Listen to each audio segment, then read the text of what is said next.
জগতলৈ আহি জীৱন দিলে কৰে মনৈ চকুদাৰ।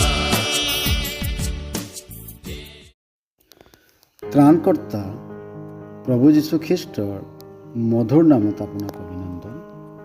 পবিত্ৰ বাইবেলৰ মথিয়ে লিখা শুভবাৰ্তা 7 অধ্যায় 5 পদত আমি এইদৰে পঢ়িবলৈ পাওঁ, হে কপটী, প্ৰথমতে নিজৰ চকুৰ চুটি উলিয়াই পেলোৱা, তেহে তোমাৰ ভাইৰাৰ চকুৰ পৰা গোটা ডালি উলিয়াবলৈ ভালকৈ দেখিবা। ইয়াত প্ৰভু যীশুৱে মানুহৰ স্বয়ং স্বভাৱৰ বিকৃতিৰ বৰ্ণনা কৰিছে। মানুহ আনৰ চকুৰ কুটা দেখা পায়, কিন্তু নিজৰ চকুৰ চুটি দেখা নাপায়।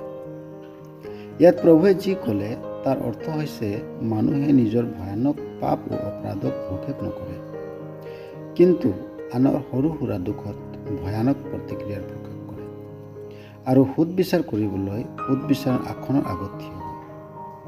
এনেকুৱা ভয়ানক পাপৰ দণ্ড ঈশ্বৰৰ দ্বাৰাই নৰক ৰখা হৈছে।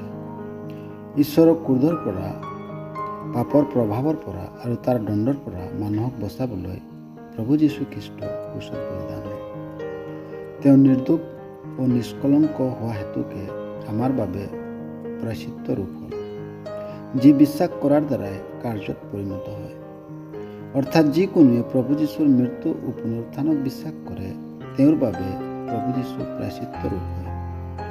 এনে মানুহ ঈশ্বৰৰ ক্ৰোধ ও পাপৰ প্ৰভাৱৰ পৰা মুক্ত হৈ ঈশ্বৰৰ কৃপাৰ পাত্ৰ হৈ পৰে।